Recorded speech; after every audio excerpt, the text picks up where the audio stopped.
Hello, Grapperinos, and welcome to another exciting episode of Probably Next Week on Smackdown. I'm Bryon, and once again, joining me on the show is a guy who would absolutely love to be into filthy animals. Mike, say hi, Mike. Honestly, that's a great poll. I appreciate that. Great poll. Yeah. I knew you popped when Conan was in commentary at Worlds Collide, and I said, yeah, you know, I had to do some research as well, because I was like, who the hell is Conan? And I noticed that he was into filthy animals, so He okay. was, and he was so disinterested on commentary, man. He was just not into it. No, absolutely It was not. so funny. He's spoken this monotone voice throughout the show, and there was some banter with good old Corey Graves, but he was very much disinterested, which is funny considering Conan is part of the creative for AAA. But whatever. Well, anyway, Smackdown. Well, Money in the Bank is off the books, and where is it on the books? Whatever. It's over. But Smackdown continues, and Mike and I are going to book the show after Money in the Bank. And as I said on the Raw part, there are more continuing developments from SmackDown than Raw. So we are going to book the show with those developments in mind using the following rules. We can only use active superstars on their respective rosters, no crossover.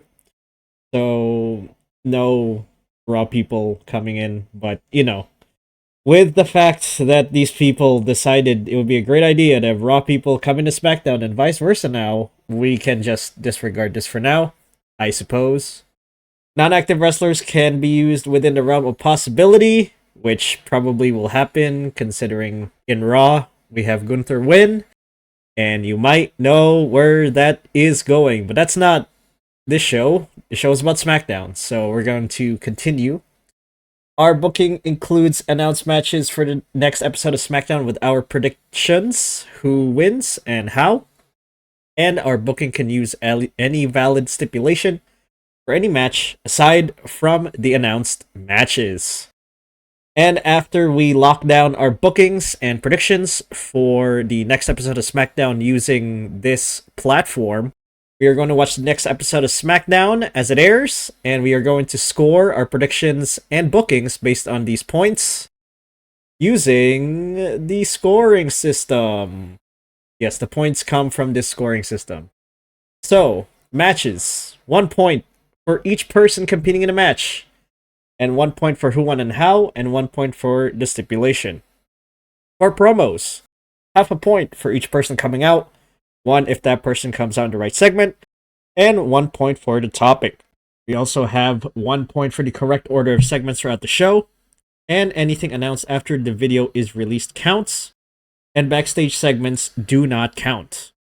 And with that, let's head on to the scores. So I think I had a lot of points from last week, probably due to the fact that I predicted the winners correctly, and in at least some of the matches, I suppose.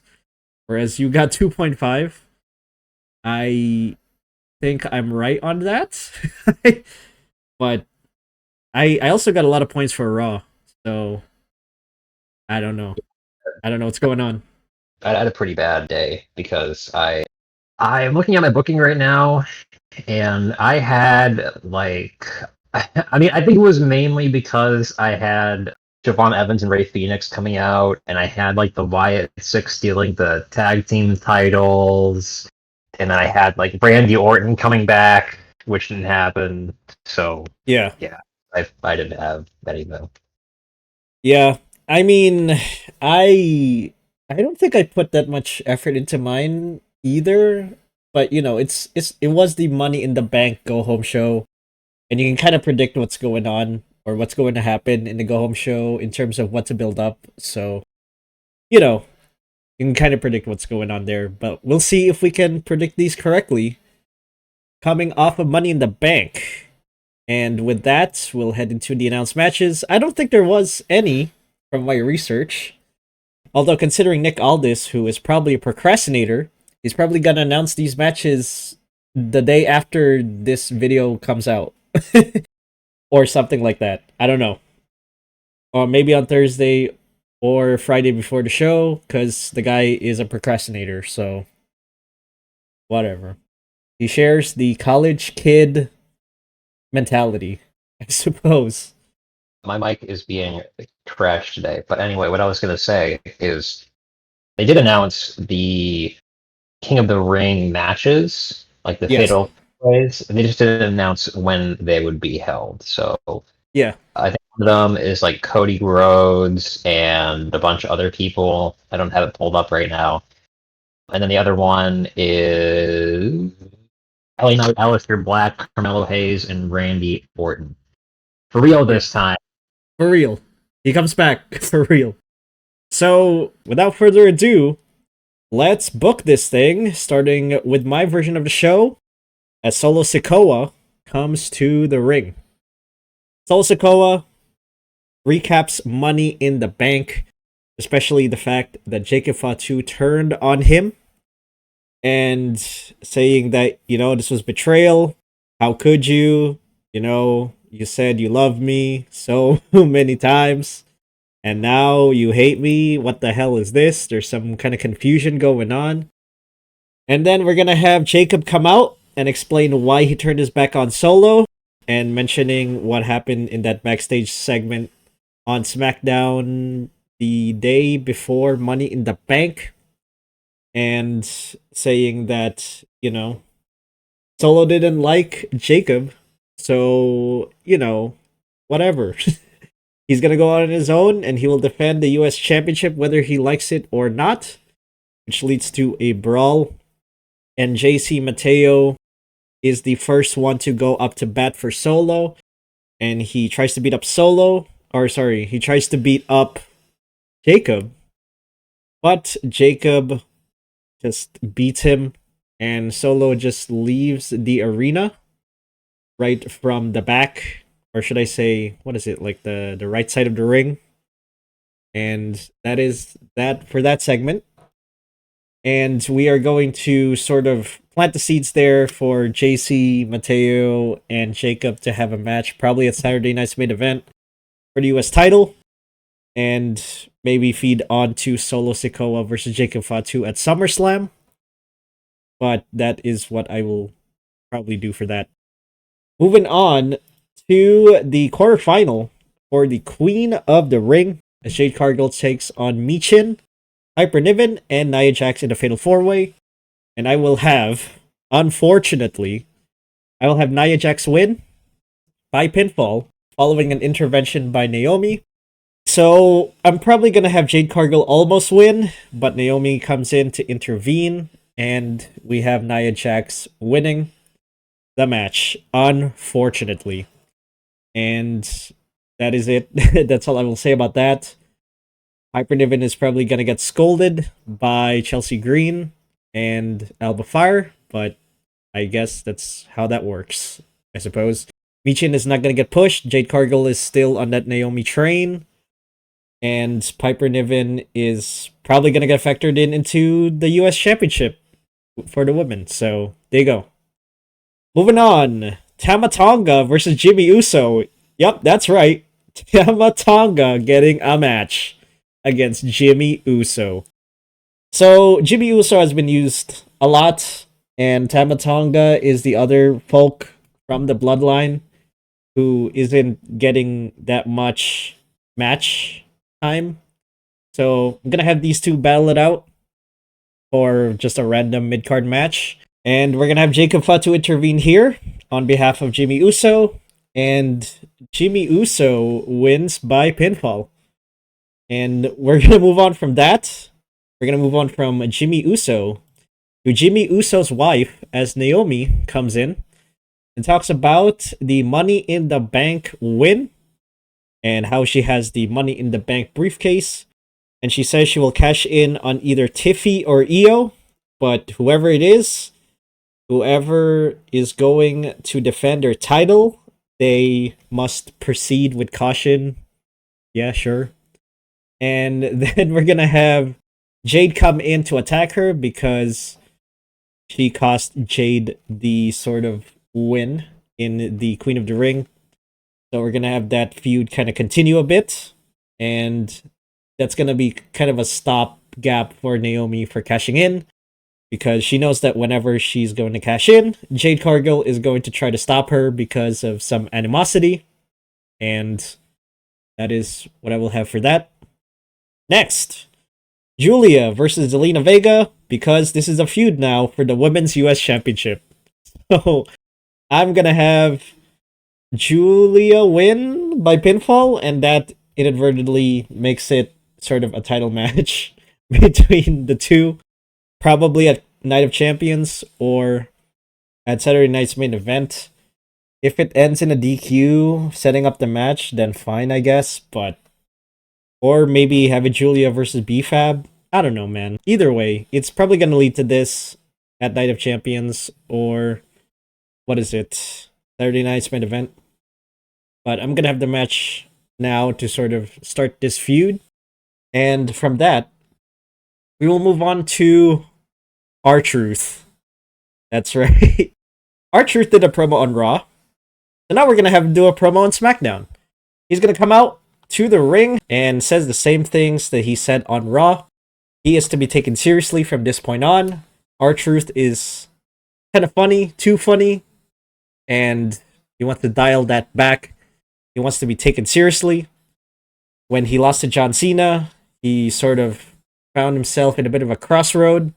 And you know what? He's going to be himself. And he is going to be more serious. But he says at the end that he wants John Cena and that he wants a title match against Cena at some point. Probably at Saturday night's main event or whatever. Because if R-Truth cannot beat John Cena, Ron Killings probably might.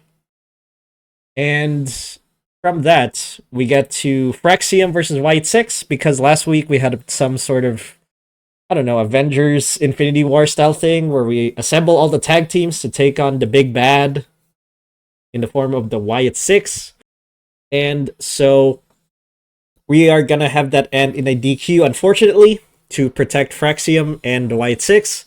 As all the other tag teams come in and just beat up the Wyatt 6. And this might lead into some sort of tag team gauntlet match or something like that. Maybe a handicap match. Who knows? But I think they're going to do this. It could be any other team, but I prefer Fraxium because they're being booked right now. So, there we go. Good old classic tag team turmoil right there.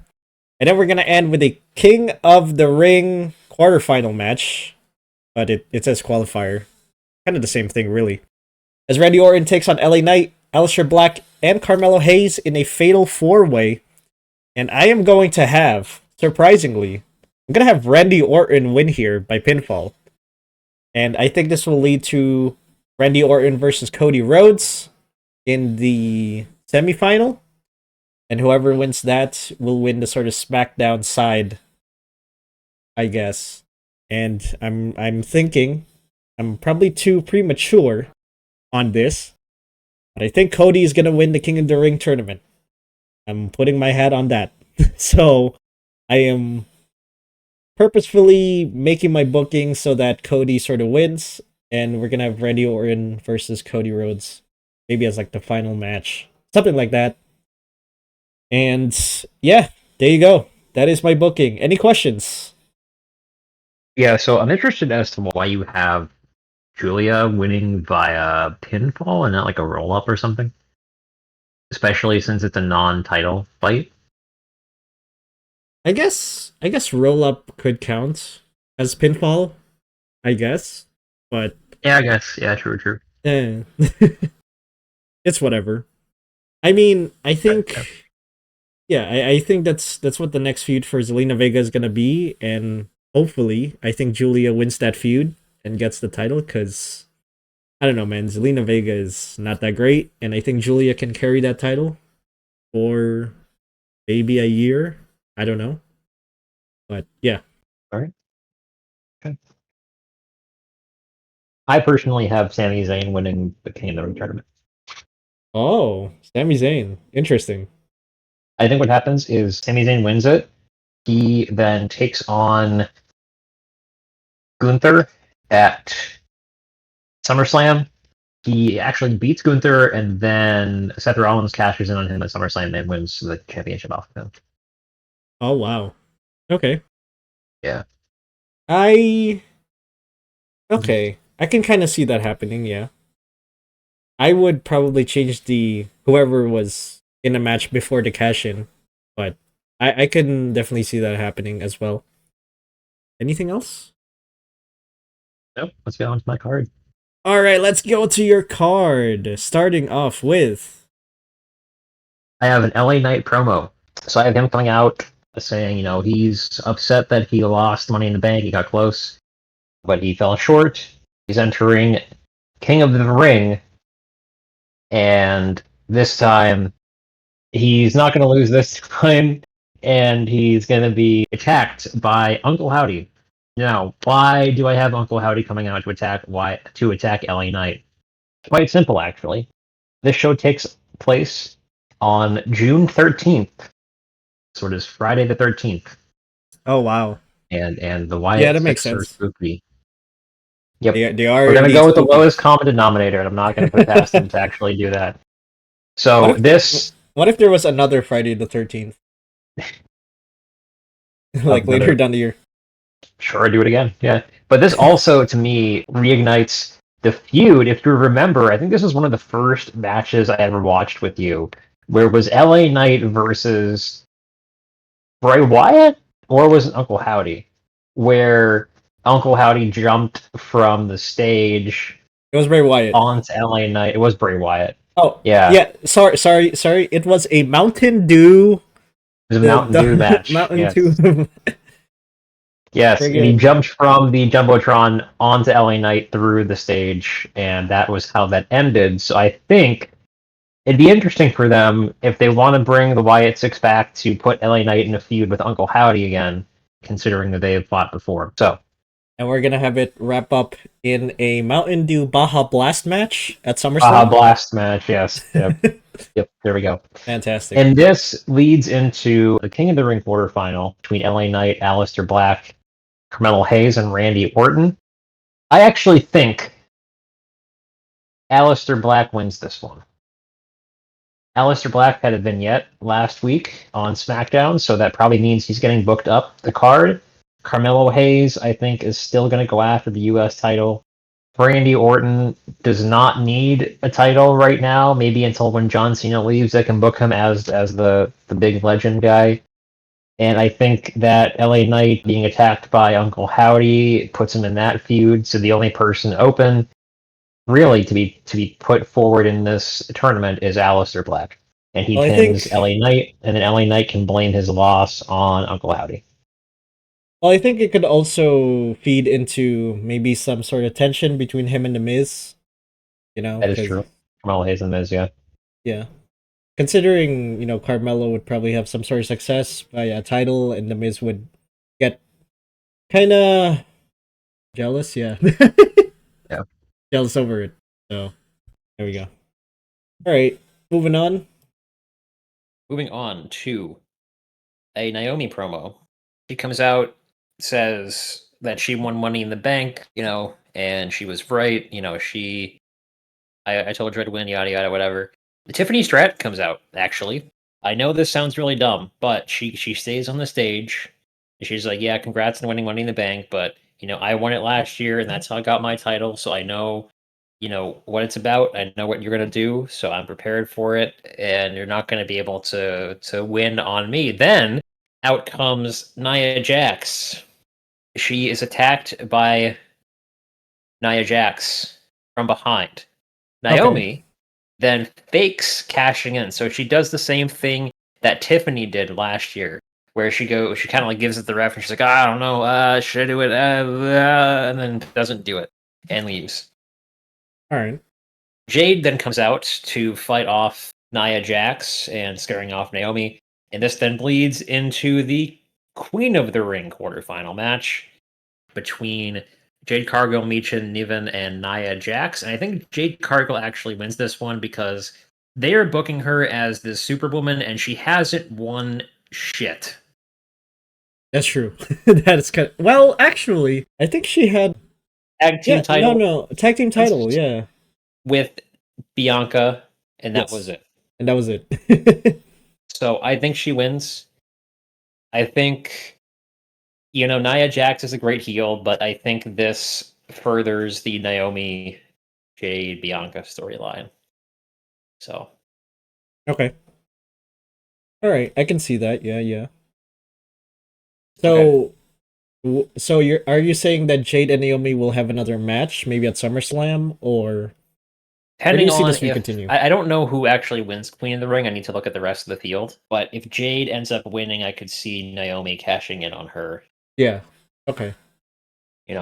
Probably around SummerSlam. Yes. Or maybe At SummerSlam probably. Around SummerSlam. Okay. It's 2 nights. It's 2 nights this time. Yeah, Saturday and Sunday. Don't you love that? Like WrestleMania now. I don't. I don't. It's too much. Too much, bro.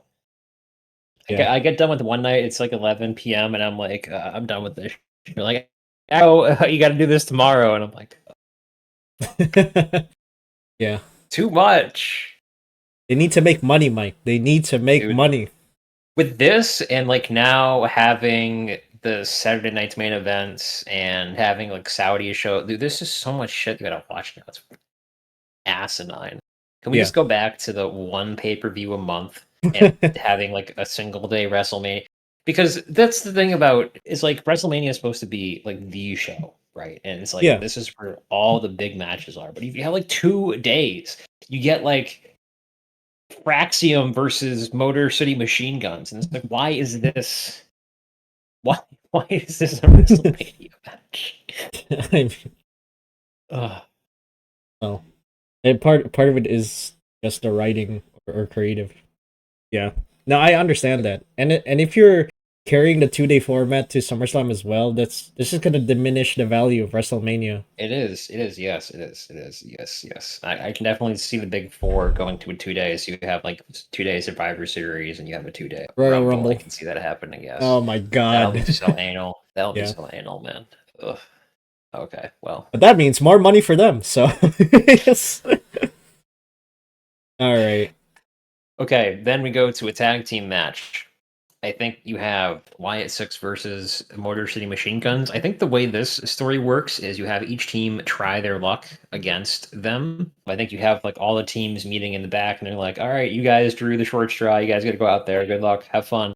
And this is Loomis and Rowan, and they lose. They put up a decent fight, but they lose, and they get absolutely destroyed with the post-match beatdown. The rest of the teams run out. Maybe Sam's the Street Profits and the Wyatt turn the lights off. You're also gonna have Pretty Deadly on there.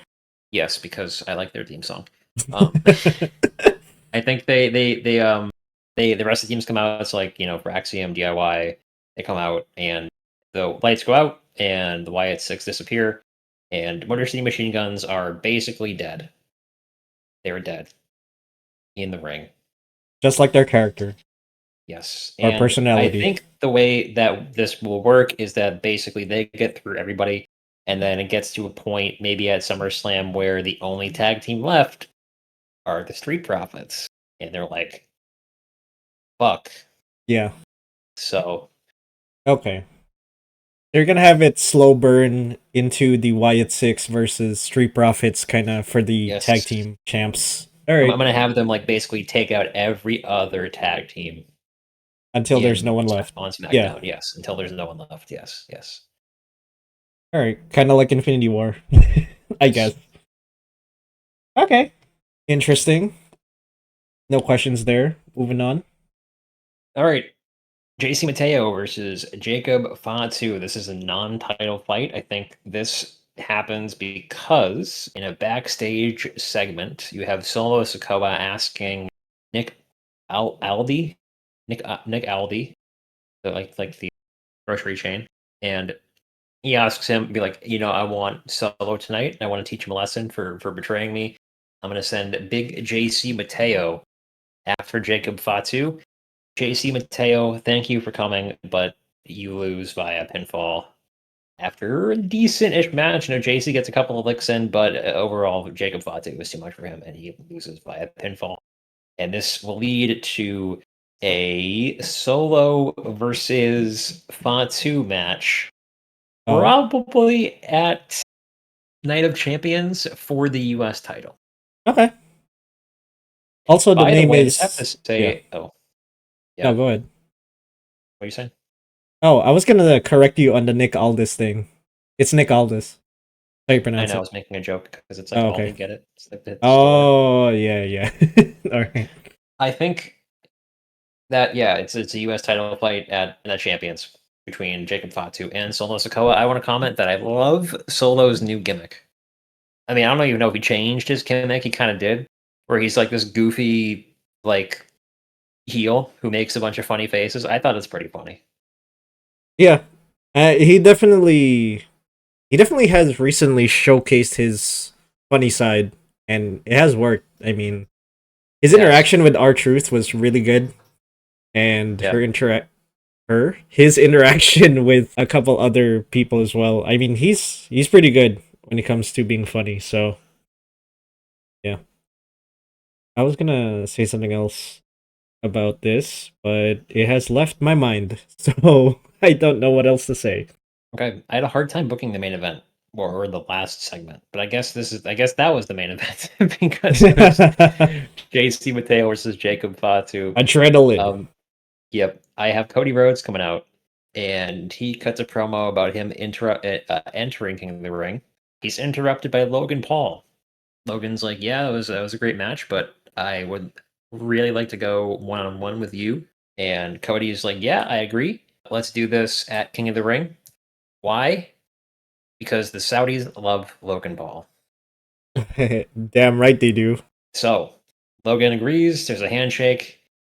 Logan leaves the ring and he is attacked by Ron Killings. Why do I have Ron Killings coming out?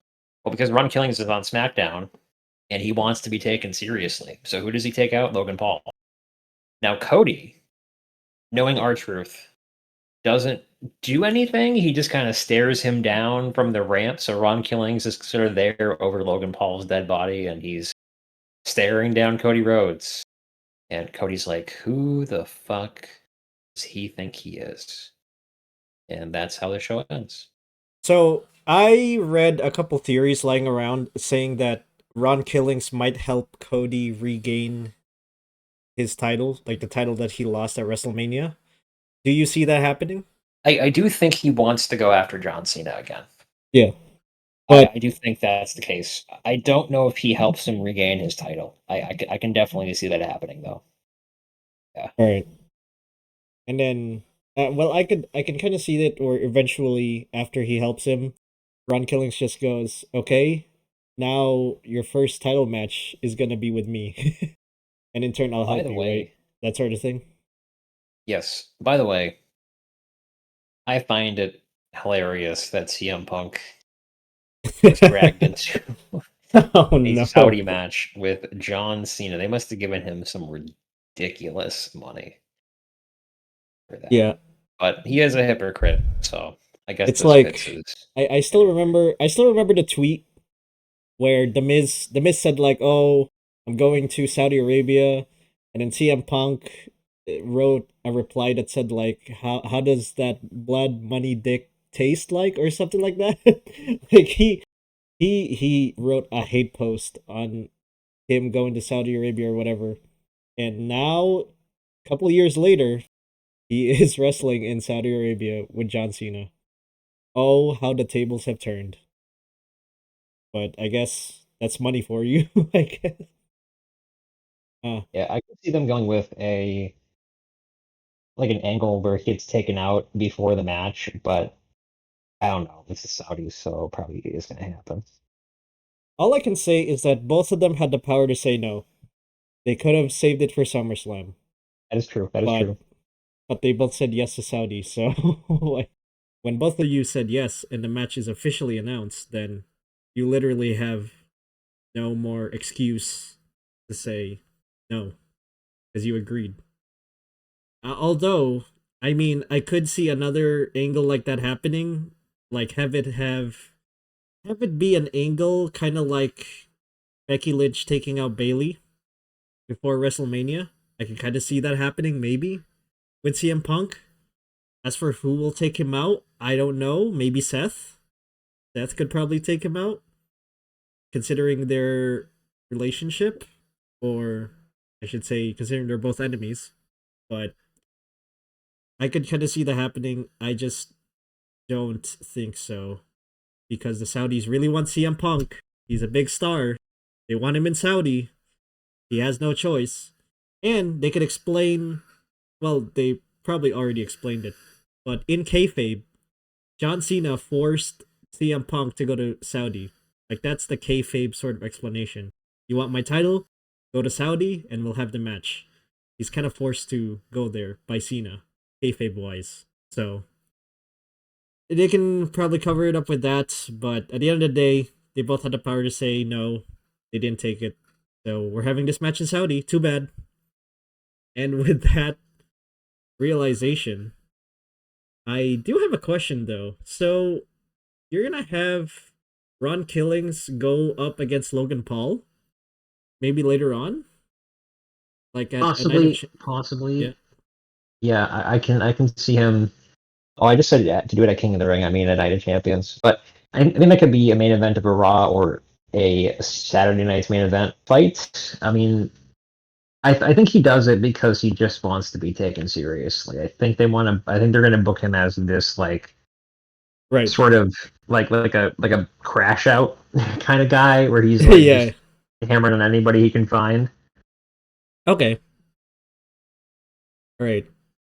I was thinking maybe Ron Killings goes after some other top guy, like maybe Randy Orton or something, to try to be taken seriously. Or at least start off with a mid-card guy like Carmelo Hayes, maybe. But I can kind of see how he would go after someone like Logan Paul. It's just weird to me that Logan Paul would probably go to SmackDown, but that's just me anyway, and be attacked by Ron Killings, whatever. So, yeah, I don't think I have any other questions. So, I guess that's it for now. So, we are going to watch the next episode of SmackDown, and we are going to score our predictions and bookings based on the scoring system that I laid out at the beginning of the show. But until then, thank you so much for ordering a blue cheese pizza from Grapperinos. Call probably next week on SmackDown. And remember, if you're down for some fresh, oven-baked, crispy wrestling content, stop on by Grapperinos and order yourself some content you can grapple with. See you next time, Grapperinos.